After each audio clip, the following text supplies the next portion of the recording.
The key for this game was provided to me by Bethesda. The only rules necessary to follow were to not release any content before the embargo date or certain spoilers surrounding the game. Other than that, I have free reign. I have a lot to say about Starfield, potentially too much. Some of what I want to say is intense praise for Bethesda's first stepping stone into this type of game. The very act of taking what they do best, open world RPGs, and placing that knowledge into a sci-fi or NASA punk setting, as Todd likes to call it, is on its face a good one. Yet there's a lot of people that would actively enjoy seeing a game like Starfield crash and burn. Plenty of people were unhappy with the direction Bethesda took the Fallout series, and no small amount of them still feel slighted by the lackluster launch of Fallout 76, which seems like a fine game now, by the way. Not great, but fine. I don't think it's justifiable to want to see a potentially great game fail just because of previous mediocre releases, but I can at least understand how people get to that point. There's a lot of frustration surrounding Bethesda. A lot of people are justifiably fed up with broken launches, glitches, and bugs ruining the experience, and promises not being kept. And not only are there plenty of promises surrounding Starfield, there are plenty of reasons to be frustrated too. For example, thousands of planets are said to be explorable in the game, and while I didn't count, that does seem to be the case. However, the procedurally generated planets meant to be explored for gathering materials and creating outposts are in no way the main aspect of the game. They're kind of just there, and rarely if ever did I find a need to go and explore these desolate areas during my 26 to 30 hour playthrough. That's right, 26 to 30 hours. I received this key 10 days before the embargo lift, meaning Bethesda gave me very little time to actually sink my teeth into the experience and see everything there is to see. Thus, I had to drop current projects and plans and find the time to actively play this game so I could analyze it. I still saw plenty, sure, but even now it feels like I've only scratched the surface. That's because there's a lot to do in Starfield, especially within the side content. And if you know anything about me, I'm more interested in Bethesda's side content than their main quest lines. I'd much rather explore everything optional than trek through the storyline, but I did try to balance it out a bit during this playthrough. Just keep that in mind. This is a critical review of what I have experienced with Starfield so far within the time constraints I've been put under. It sucks because it feels as though it's impossible to see everything that should be brought up here within the amount of time I had with it, but I digress. It is what it is, and there is plenty of good and very bad to explore with this release.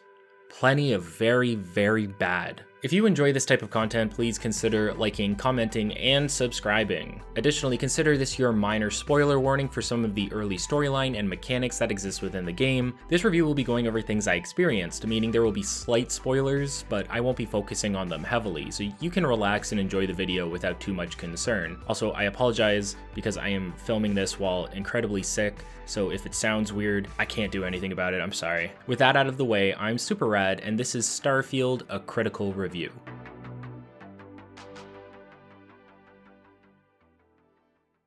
The storyline will most likely be the shortest part of the review since I didn't want to focus on it too much. I'll mention aspects of it here and there as we go. Pete Hines claimed in an interview recently that Starfield was more Oblivion than it was Skyrim, but I bring this up because I do agree with it in some regards. Starfield has the mechanical feel of a Fallout game, but many of its other aspects felt as though Bethesda was designing an Oblivion successor. That said, one of Oblivion's major flaws was placing too much precedence on the main storyline early on. Right from the get-go, you are given important tasks that carry a sense of great urgency. The stakes are high from the start, so it can be difficult to go off and explore, as the main questline will always be nagging at you in the back of your head. This isn't what happens in Starfield, at least early on, and it continues to not be the case throughout the majority of my current playthrough. Bethesda may be a bit notorious for their lengthy intros with their open world games. Fallout 3's Vault 101, Fallout 4 starting before the nukes fell, Oblivion's prison escape, and Skyrim's attack on Helgen all come to mind. I'm pleased to say that this seems to have been changed for Starfield. When we first start the game, we fade from black to a scene within an elevator, reminiscent of the carriage ride from Skyrim. We're a miner working within some caves with our supervisor Lynn and co-worker Heller. That's about it really. We get a walking segment where we see a bunch of other workers chipping away at the rocks before us using laser cutters. Sure enough, this is our introduction to one of the most useless mechanics in the game, mining. Remember mining in Skyrim? Yeah, it's kind of like that here. here, except now we get to use a giant laser to detach the various nodes that are conveniently protruding from the rocks surrounding us. This is something you are expected to do constantly in your travels and while exploring. The truth is that after almost 30 hours, I rarely if ever touched the cutter and still managed to unlock a fair amount of upgrades and research blueprints, which require these materials to complete. I used it here or there, but more often than not I forgot it was a mechanic. Bethesda games aren't particularly great when it comes to gathering and crafting, at least not in my personal estimation. Finding the items you needed to craft equipment always felt like looking for a needle in a haystack, especially in Fallout 4. It's more simplified now. You travel from planet to planet, see what resources are available there, and get to mining. And when I say mining, I mean traveling across the surface of the planet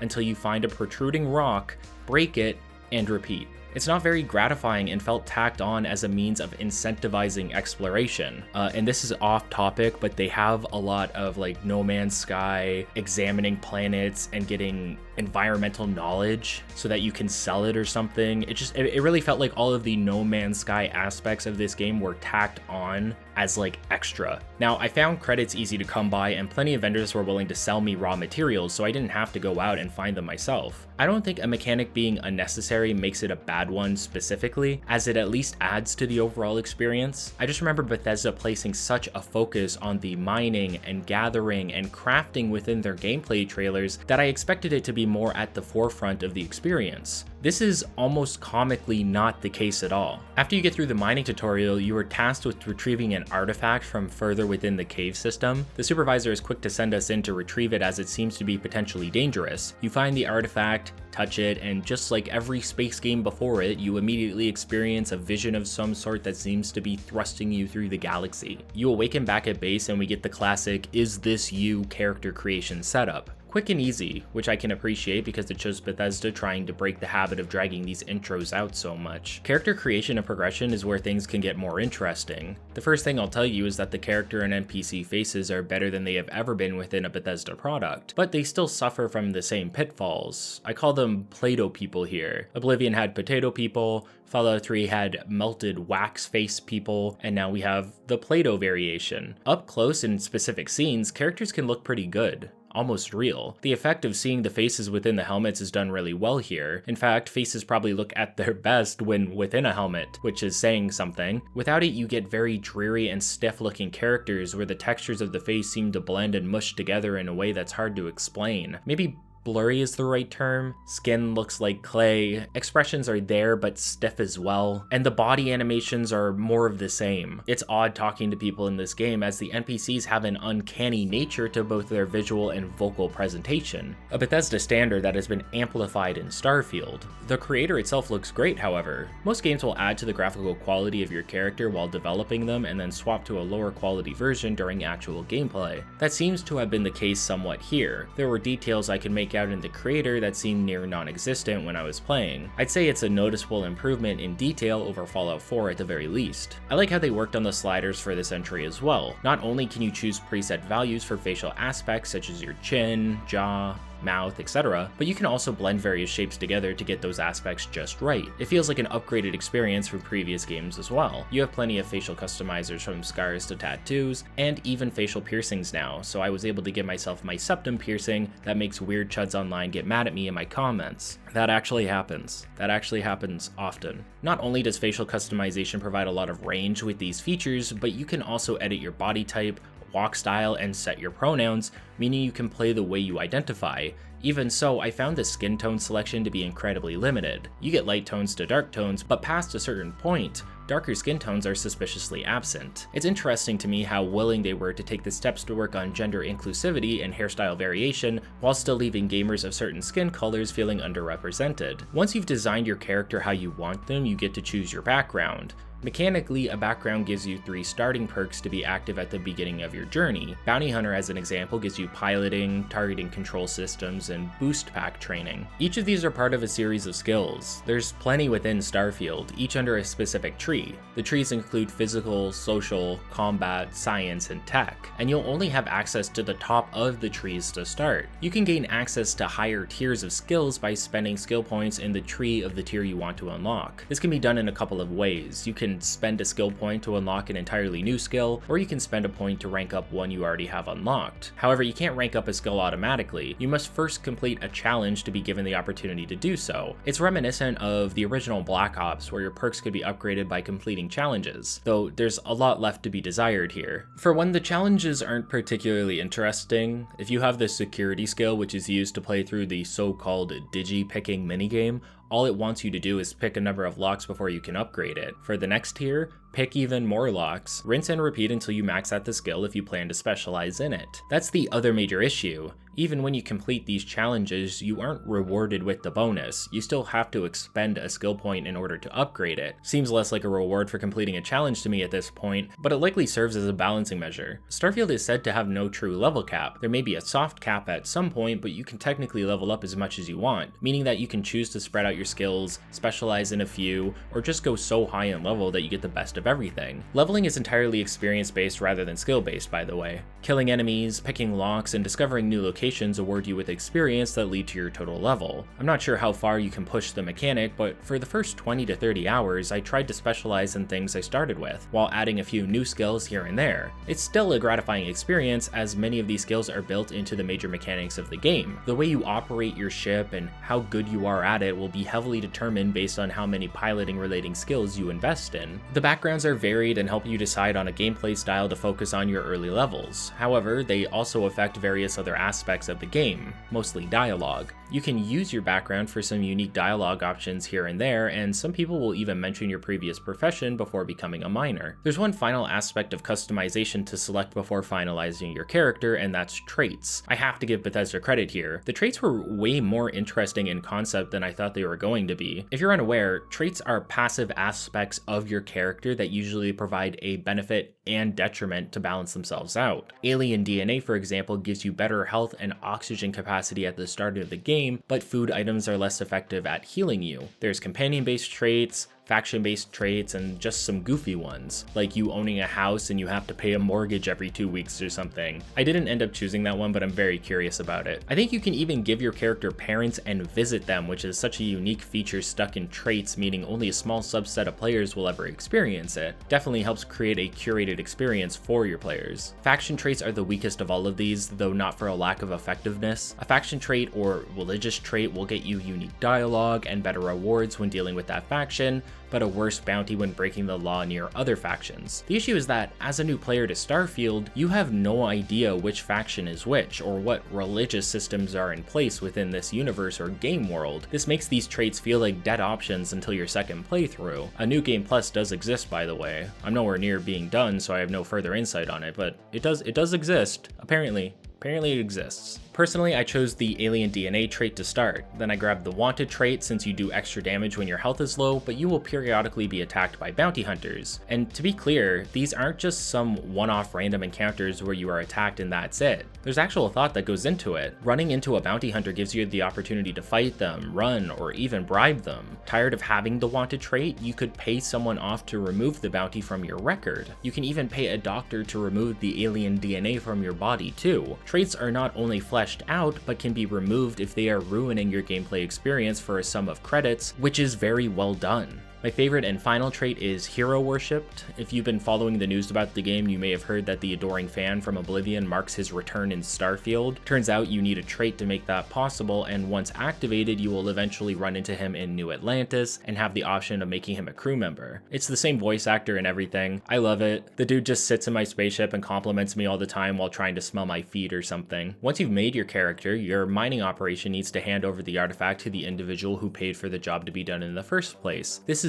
Barrett, a member of Constellation, a group of space explorers. Constellation is the main faction you'll be working with for the storyline, and yes, there are multiple factions to join, and you seem to be able to join all of them. We'll get there though. Barrett's after the artifacts. When he's informed that you had a vision after touching it, he wants to bring you back to the city called New Atlantis so you can join in exploring the galaxy and finding more of these. Before you can choose, pirates are revealed to have been tailing Barrett, which gives us our first introduction into combat. If you played Fallout 4, combat in Starfield is going going to feel like more of the same. That isn't a bad thing. I found Fallout 4 got gunplay feeling just right, even if the game fell flat in many other avenues. Enemies have levels, and your effectiveness at killing them is based on if you can hit them in their weak spot, your specialized skills, and weapon selection. I invested in pistol certification and ballistics early, whose percentage-based damage boosts compounded on each other and made it possible for me to one-shot plenty of dudes with my space revolver. Even better, I had the stealth skill and used a silent pistol to perform sneak attacks, which more than doubled my damage. If you focus on combat in this game, you can become a powerhouse, which is good because I know some people aren't going to like that enemies have health bars, but come on,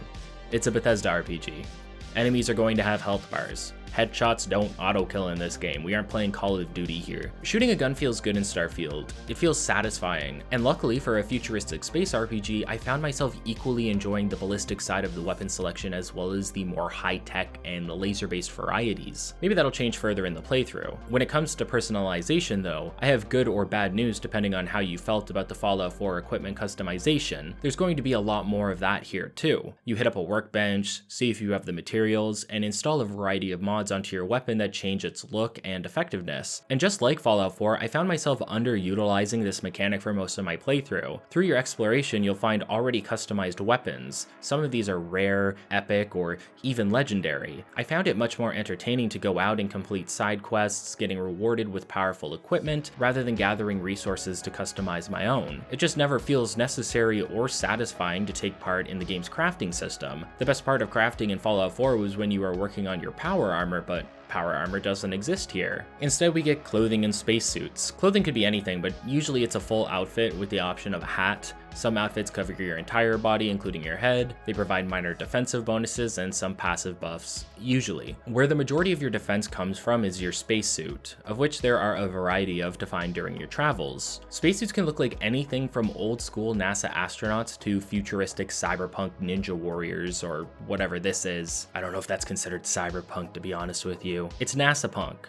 Right, Todd? You can equip a suit, a helmet, a boost pack, and mix and match them depending on what you're going for. There's no transmog or glamour as far as I can tell, which is disappointing since some of my favorite equipment is also some of the ugliest I've seen in game. Same thing that happened in Cyberpunk 2077. On the matter of crafting, even though it's no power armor, you can mod your regular armor to have passive bonuses as well, although I still find it better to just find gear out in the wild. There are additional cosmetic changes in the form of skins you can unlock, but I'm not sure how to go about doing that just yet. You can cook food that can be used to heal and provide temporary passive benefits, and you can create pharmaceuticals as well. To unlock many of these options, you need to use a research bench, which is where you use many of those raw materials I was talking about earlier. My biggest gripe with equipment is the concept of the astronaut suit when exploring non-hostile locations. Any NPC that is in a spacesuit will immediately be out of their suit when in a safe location, like a city as an example. This is not the case for your character. If you enter the mining town of Sidonia from the surface of Mars, you'll still be in your suit when you get there, but your companions and everyone else won't be. Well, some people will be. This makes sense mechanically since your suit is one of the main ways you'll be protecting yourself in combat, but from a role-playing perspective, it's very annoying, since you need to go through the menu system to unequip the suit anytime you enter an area that doesn't require it. I would have preferred an option where non-hostile locations automatically remove the suit visually,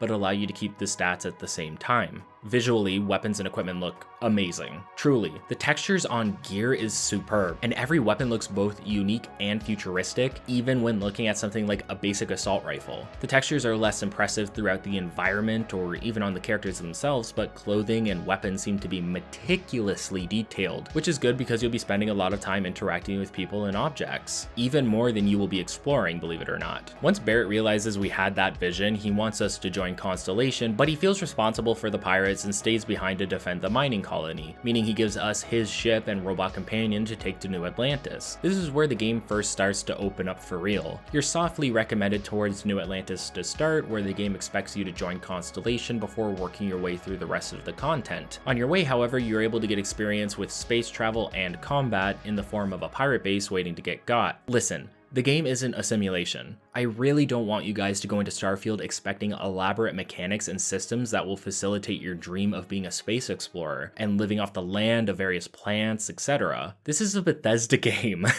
The main game is the storyline and quests, interacting with NPCs and engaging in combat. Everything else is secondary. It's there to add flavor and not really anything more. Space travel and combat is there. You get to customize your ship, which I'll go over in more detail later, as it's honestly the best aspect of Starfield. The combat itself, it's pretty okay. It's okay. Have you ever played Elite Dangerous?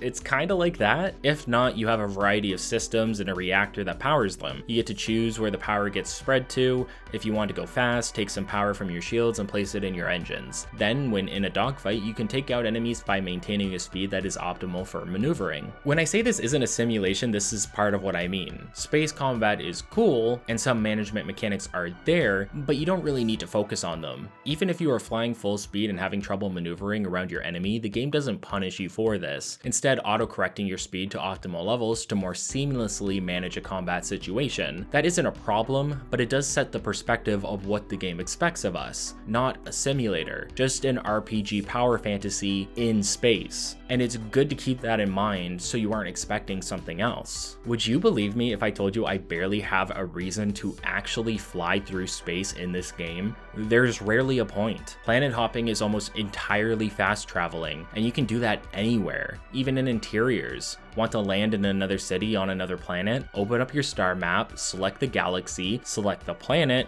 and select the location. Choose to land there and you'll be there in no time. No need to head back to your ship, no need to fly into space, no need to explore. And as far as I can tell, outside of reaching a planet for the first time, there's not much to explore within space itself. I never found myself actively exploring my surroundings in space, never looking for abandoned stations or ships to board, nothing like that, and it was so disappointing. The good thing is that I don't need to work through a bunch of loading screens and cinematics to get off a planet. I don't need to load out of a city, load into it, load into space, load into a new galaxy, load into a new planet, watch a cinematic of me taking off and landing, and then load into the next city. You can do all of that, or you can skip it with fast travel. The bad news is that this makes fast travel so crucial that you will rarely find yourself exploring without it. Not only that, but you can fast travel to any location in space regardless of if you have been there before or not. Maybe not locations on the planet itself, but any planet in any part of the galaxy. It's abysmal. A game like Starfield should promote me flying through space. They let me customize my ship and then give me barely any opportunity to use it. You know what most side quests want you to do? They want you to go somewhere on the ground and take part in ground-based combat. Very rarely did I find myself entering space battles, and never did I find myself actively exploring space because there was no reason to. There's nothing of note there as far as I saw within the time I had to play the game. It would have been so much better if fast travel was implemented similar to previous games. Make me jump to galaxies first and then let me travel to them later. Make those long takeoff and landing cutscenes skippable so I don't feel like it's a chore to go back to my ship and actually utilize one of the main mechanics of the game. It was such a letdown because space is an enjoyable experience in Starfield, the combat especially. Just don't expect to have a need to be up there much, and don't think you're playing a game like No Man's Sky where you are going to fly straight into a planet and land. This isn't that game. You can land anywhere on a planet as far as I'm aware, but you have to mark it from the star map and then tell the ship to land, and don't forget to be ready for that cutscene and loading screen. To the game's credit, the load times are phenomenal, better than I have ever seen in a Bethesda game, especially with the distances you may travel. I could hop between one planet to another in a different galaxy, and on my hardware, it would take at most a couple seconds. After learning to fly, learning space combat, and taking part in some grounded combat and infiltration, you finally make your way to one of the first major cities in the game, New Atlantis. I mentioned that the textures and models of equipment are fantastic, but I'd say the majority of settlements are something to be in awe of as well. Mostly. There's definitely some rough spots, like, look at these trees. What the hell? You'll be experiencing a lot of side quests and dialogue at this point in the game. Named characters will more often than not need something from you. I say named characters because there will be plenty of generic characters walking around depending on what you set the crowd density to in the settings. This causes a bit of an issue though. Finding NPCs to actually interact with can be difficult since the majority of NPCs around you are basically lifeless husks. The game tries to remedy this by letting the ambient conversations constantly offer you something to do. Hearing conversations often unlocks unlocks a task for you to complete which can lead into a bigger side quest, but you can also walk around and explore for yourself, meeting people along the way. Dialogue in this game is it's better than Fallout 4 at least. The protagonist is silent, and we're back to the old school dialogue menu system from previous Bethesda games. The issue is that it's all just really bland and boring. Many of your options still boil down to saying something nice, saying something mean, saying something snarky, or inquiring about additional information. Most of the characters you talk to as well seem to lack any real emotion. There's an entire companion quest I took part in with Sarah Morgan, and she is really working through some shit during it, but none of it felt real or believable. Like, the emphasis wasn't there. It got to a point where I found myself actively skipping certain conversations because it all felt like more of the same. Nothing was keeping my attention, and all I wanted to do was get back out to completing these quests and engaging in combat because that's the best part. There's a lot of side quests, by the way. Every major settlement will have plenty of content to clear out. I'd spend hours in a settlement upon first reaching it in order to clear out as much as I could. Many of these quests aren't even radiant, which likely comes as a relief to most of you. The radiant quests were one of the worst aspects of Fallout 4 and Skyrim. These generated quests had no life and gave little incentive to complete. These do existed in Starfield, but they have been contained within a mission board system, take on deliveries or bounties or help people that got kidnapped, etc. But don't think this is going to be some insane trade simulator or anything like that. Starfield is about boots on the ground exploration and combat, not a simulation. These missions are just meant to add a bit of flavor and a means of making some quick credits. Actual side quests have more going for them. Nothing has been as elaborate as some of the ones we've seen in previous Bethesda games, at least thus far, but they all feel like they have more character put into them than Bethesda has tried to do for a long time. You're given multiple decisions on how to complete a quest, interesting dialogue from your companions who actually have opinions on the situation, and plenty of reasons to go around and explore. Mechanically, the side quests in the game have been a mixture of short and sweet to longer, more mechanically gratifying ones. There was a quest where I had to help a bunch of farmers by fixing various satellites. I then led the farmers into a space station to kill some spacers, the game's equivalent of raiders, leading to an intense and large-scale battle. There's definitely potential here. Some of these quests even require time to pass before you continue on them, which is a great way to incentivize the players into going out and doing new things instead of focusing on only one. Morrowind was great for this, so it's good to see these aspects being brought back for current releases. Back on dialogue, I do want to quickly mention that Bethesda has once again provided a persuasion minigame, and I'm happy to say it's not awful. Like back in Oblivion. When persuading someone, depending on the difficulty, you will need to fill in a certain number of success slots within a certain number of turns. You can use more difficult persuasion tactics to get more points in a single round, but you have a better chance of that persuasion attempt failing. If you fill all of the slots, you'll successfully persuade someone. If not, you need to try something else. Sometimes you'll get a critical persuasion which auto-completes the attempt for you. Additionally, you can bank charges for auto-persuasion attempts. If you charge it up enough, you can use it to guarantee that you'll persuade somebody by expending the charge. Actually, there's a similar mechanic to the new digi-picking minigame. Lockpicking and hacking is a thing of the past, guys. They are now combined into something called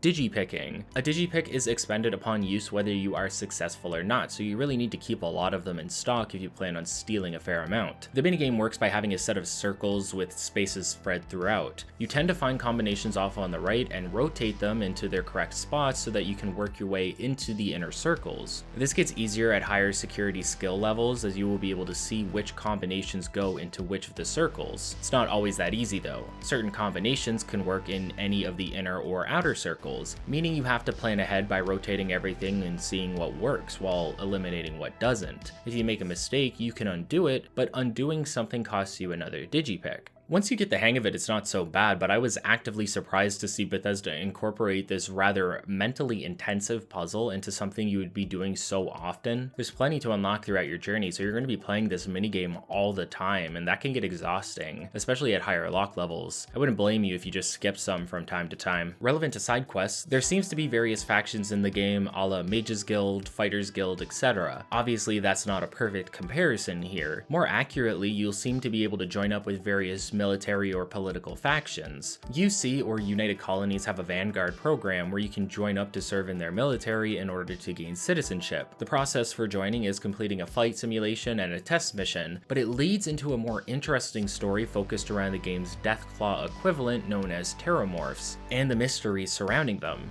Unfortunately, this questline glitched on me, And boy, will I have more to say on that a little later. The opposite of the UC is a faction known as the Freestar Collective. Think of it like becoming a space sheriff. You go around completing some good deeds for people, but have to solve a mystery surrounding a stolen ship and a starship manufacturer. Things aren't what they seem, and there seems to be some political plotting behind the scenes. It's all been very intriguing so far from a plot standpoint. By far, my favorite faction so far has been the UC SysDef, whose main goal is protecting space from a pirate group known as the Crimson Fleet. Starfield has these special items called contraband that are worth a lot of money but are not allowed to be brought into cities. Often you'll be scanned for contraband before leaving, and if you end up having any, you can be arrested. Turns out they had a job for a criminal. They wanted me to go undercover as a Crimson Fleet pirate and find a way to dismantle them from the inside while gathering evidence to help. The entire faction questline is so cool because you're living through an undercover cop thriller, becoming friends with the group you are infiltrating, trying to do things the right way but sometimes having to do them the wrong way, and who knows where that could lead.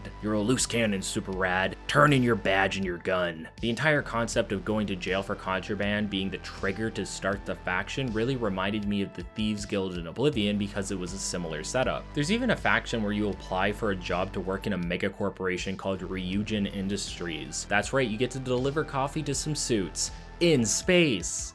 Really helps you feel like you're part of the game world. The biggest issue is that these two somewhat opposing factions, both military in nature, don't seem to have any qualms with you joining and advancing within the ranks of either. If I'm in the UC Vanguard or even SysDef, it seems weird that the Freestar Collective would let me become a deputy in Aquila City. I'm somewhat curious to see if this causes some clashes or conflicts of interest later on down the quest lines. I mentioned that there's not a lot of incentive to actively fly around in space, but that doesn't mean you won't be doing your fair share of exploration, even if it's mostly ground-based. Faction quests in the main questline will take you to various planets, many of which have active settlements stationed on them. New Atlantis is just one example. I found myself flying from the UC colony of New Atlantis to the Freestar capital of Aquila City, which felt more like a Western-style town. While many of the areas you explored are instanced, Aquila City was surprisingly open. You can enter and exit the town without going through a loading screen, which is rare in a Bethesda game. From there, I made it to the city mining colony of Sidonia on Mars, and then to the city of Neon, where you'll really see the game's lighting system put to work. Like the name suggests, you're going to be visiting one of the most aesthetically cyberpunk cities in the area, and getting into plenty of espionage and subterfuge along the way. Each of these settlements exudes their own unique aesthetic and culture, from the Wild West to futuristic and clean to the grimy cyberpunk streets.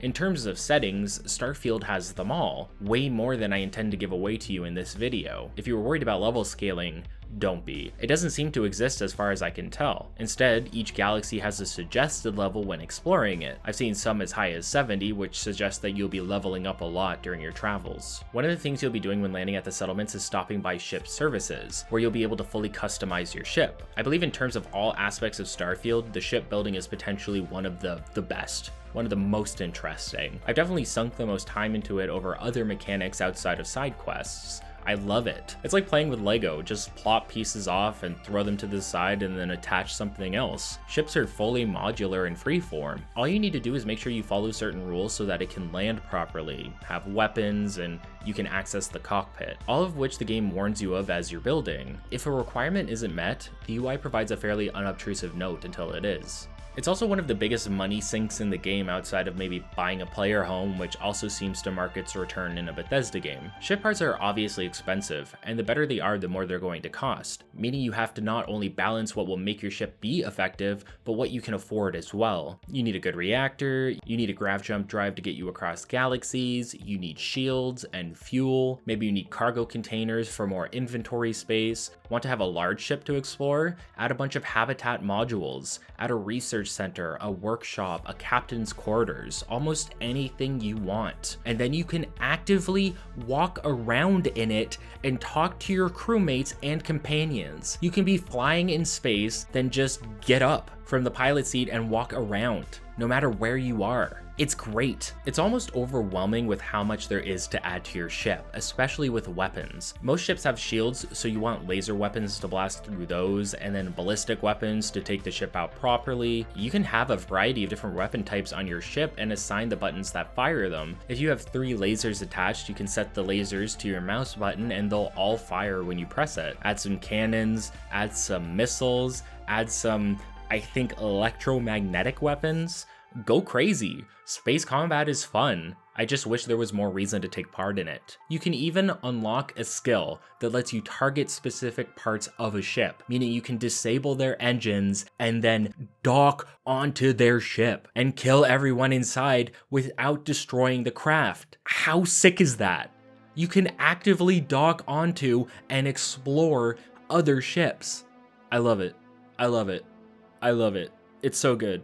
I love it. You even get to customize your own crew, or rather hire people to be part of your ship or outposts. Even companions end up as a de facto part of your crew. You have relevant story characters that can join you, as well as generic specialists you can find in any settlement. So the choice is yours. I even hired the adoring fan so I could jettison him into space. Just kidding. I am unsure how members affect your ship, if they do at all. I know that they affect outposts in some way, but full disclosure, this is the one aspect of the game I didn't have interest in nor time to explore. If there was one thing I disliked the most about Fallout 4, it was settlement building. And there's so many other interesting things to take part in that I didn't bother here, at least for now. And yes, your crew can be your companions. At the time of playing, I could only have one companion at a time aside from a few special circumstances, and whether or not that can change, I'm unsure. Many of the unique companions have plenty to offer in the game, showing that Bethesda fleshed out the system somewhat. Not only do companions care about your actions, affecting their perception of you, but they will actively take part in conversations if available. I even had certain persuasion options bypassed by having a companion do the persuading for me. There was a guy that didn't trust me and wanted to test me,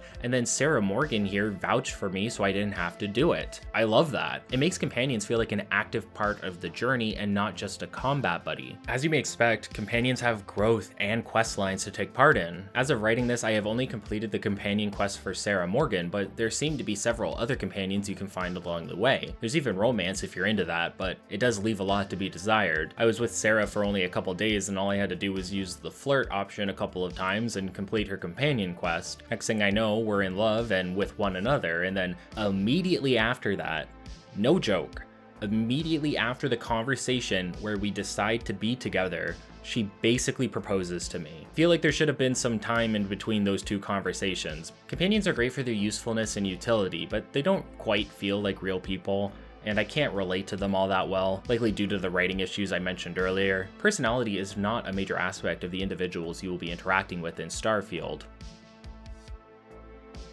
Okay, bear with me here, because some of my biggest problems are about to be brought to light. Starfield is at its strongest at night, when it can showcase its oppressive lighting system. The ambient glow of the light is so powerful here that it fills up entire streets in a way that feels both overtuned for aesthetic purposes, but also more real than we are used to. The issue is that once I reached New Atlantis' location, my frame rate began to plummet. This is with updated drivers and a setup that is above the recommended specs. Now, I'm not going to be fussy about this. I have an NVIDIA GPU that is a generation old, and a Ryzen CPU that is about the same, while running this game on a 4K monitor, and all of these are above the recommended specs. I don't expect more recent games at this point to run at a perfect 144 frames per second on a 4K monitor, but I was dropping down to abysmal sub 60 values after the game defaulted me to ultra settings. I had to go down to the high tier of everything, which is whatever, but I also had to lower the render resolution scale, which seemed to make a larger portion of the game feel muddy or blurry. I had to do a lot of fiddling basically, and more than I feel should be expected of me considering what we can utilize now with things like DLSS and various other upscaling tools. For some, DLSS feels almost necessary nowadays to get desired frame rates without making a game look like garbage. But get this, there is no DLSS or NVIDIA support for Starfield at the time of me writing this review. I've been informed there will be a patch for reviewers before release that will be the day one patch for everyone else. But guess what? Bethesda didn't give me enough time to play the game with that patch because writing these scripts, editing them, recording them, making the video, that takes days. What did they want me to do exactly? Hold off on writing until potential fixes are made, giving me even less time to work on this thing? It's just baffling. I can't say it was deliberate, but it definitely makes it harder to give you guys a proper outlook of what the final product will be like when they don't give us enough time with the actual final product to really try it out. So no DLSS right now means I'm using a different upscaling method that the game offers. Even then, the game felt constantly blurry and hard to look at, and I had to, no shit, look up fixes for a similar issue in Fallout 4 so I could see if that applied here. Sure enough, I think the issue was the depth of field setting. Once I turned that and motion blur off, the game was much easier to view and actually discern what I was looking at. And if you were waiting for the part of the review where I talked about bugs and whether or not this was even a playable experience at this point, oh baby, listen, again, I like this game. I've had a lot of fun with it in the time I put in. I don't want you to take what I'm about to say and think that means I hate this product or something, because that isn't true. But boy, oh boy, do I have some unforgivable frustrations with it at the moment. So we already discussed the awful performance. Did you know that the developers seem to be teaming up with AMD specifically to try and promote the selling of their graphics cards and CPUs? There's special recommended specs for AMD specifically that tell you what you would need to play the game properly at 4K. Nvidia didn't get this. Nvidia didn't even get DLSS support in the game. Is this on purpose to sell AMD products? Do I really need to swap out my GPU for another quadruple digit one just to play a game that looks at best as good as Cyberpunk 2077? And if you thought character glitching was bad before in Bethesda games, it's even worse here. I had characters getting stuck indoors, I had characters glitching through the floor, I had characters actively walking away from me during dialogue to the point that they were starting to phase through a wall. If I'm talking to someone and a companion chimes in, but they haven't reached me yet before I started the dialogue, that companion could be so far away that shifting the camera to them requires a fade to black and what seems like a loading screen. I'd have companions behind scaffolding and walls while talking to other characters. I've had the camera place two characters directly in front of one another so I couldn't see who was talking. I've had characters violently shaking during dialogue, which made the camera go haywire. I've had characters repeat their lines. Tell me not to shoot my gun when we are in the middle of a firefight. And many similar issues. Sometimes when you press a button, it just doesn't work. Can you believe that? Sometimes I'll be in a dialogue and it will say tab to exit. I press tab and guess what? I don't exit. I have to press it again once or twice to actually leave dialogue. This happens all the time in Starfield. Want to talk to an NPC? Good luck, dude. If they're mid-animation, you have to wait for them to stop before they'll talk to you, leading to these long drawn-out pauses. Sometimes. This issue isn't even consistent. I've had characters leaning on a counter, I press E to talk to them, they get up, and nothing happens. I press E again, and the dude goes back to leaning on the goddamn countertop, and he still hasn't talked to me. It's infuriating. It happens all the time. How did they mess up talking to NPCs when it's practically the only thing you do in these games? That's not even the worst part. You guys want to hear the worst part? I said I'd have more to say on it, so you're going to hear about it anyway. One of the faction quests died on me. It just stopped working. I got to a certain point in the UC Vanguard questline, and this woman told me to meet her in New Atlantis, but it glitched out on me.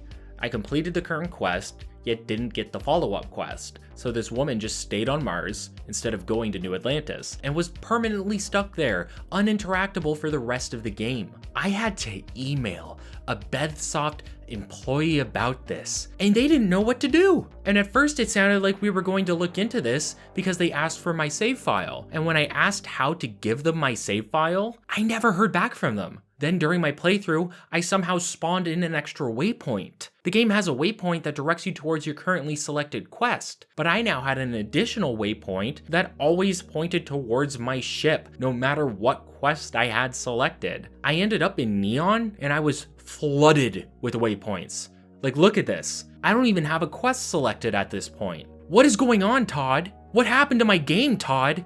Listen, I love Bethesda games. I know it doesn't seem like it right now, but I do. They're always rough around the edges, but I can always get through them at least once and have a good time with it. I don't think I've ever been actively hindered from completing content in one until Starfield though. Still, what I did get to play through, I loved. I think the aesthetic of the game is superb, I think the combat and customization is fantastic, and when you actually get to take part in it, I think the game is strongest where all Bethesda games tend to be, exploration and side quest grinding. Many aspects of the game leave much to be desired. The fast travel system is ridiculous, there's no incentive to head out into space, the characters are boring and creepy to look at, still and stiff, performance issues, technical issues, glitches and bugs galore. It's just as you would expect a Bethesda game to be, I suppose. But there's so much potential here that I want to see them iron it out and succeed. I just wish they had done that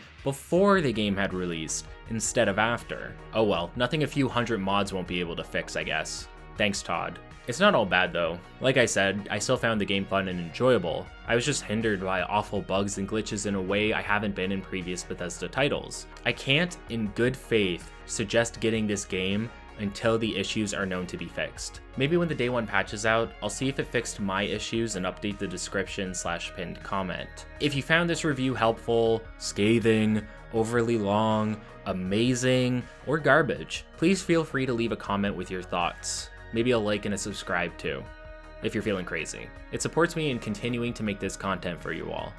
Thanks for watching, everyone, and I'm sorry.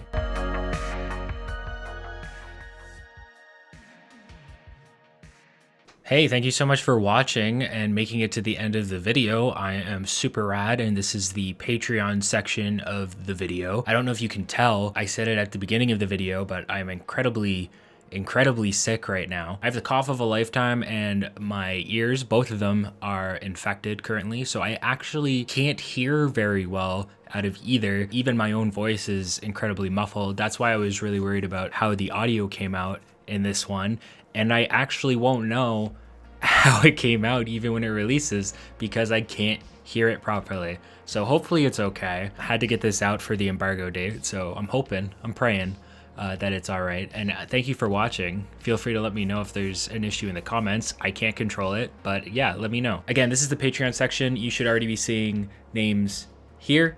They're usually here. And I'm gonna go ahead and shout out my G rank patrons, my $10 patrons, who are so nice and supportive, and I appreciate them, and they get a vocal shout out.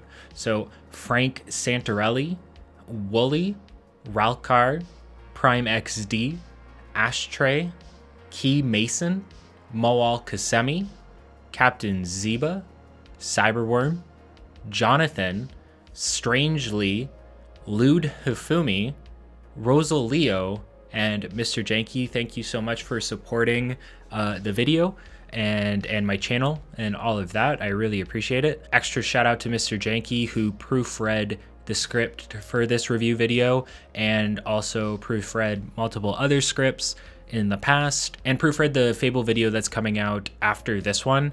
The Fable video is supposed to be out around now or early September, but I got the Starfield key, so I wanted to make a video about that first. However, the audio is already recorded and just needs to be edited, and the rest of the video comes pretty fast after that, so please look forward to that video coming out as well. Hopefully you guys enjoy Starfield. I still can't. I'm recording this the day before I'm releasing the video, and I started a new file because I basically had to, and the minute I landed at New Atlantis, I had that waypoint issue again, where I had a bunch of waypoints that pointed me in every which direction, and I didn't have any missions active. So thank you, Bethesda. I appreciate the code. Please fix the game. Please fix the game, because I can't play it right now, unfortunately. So please fix it. That's crazy. That's crazy. Thanks for watching, everyone.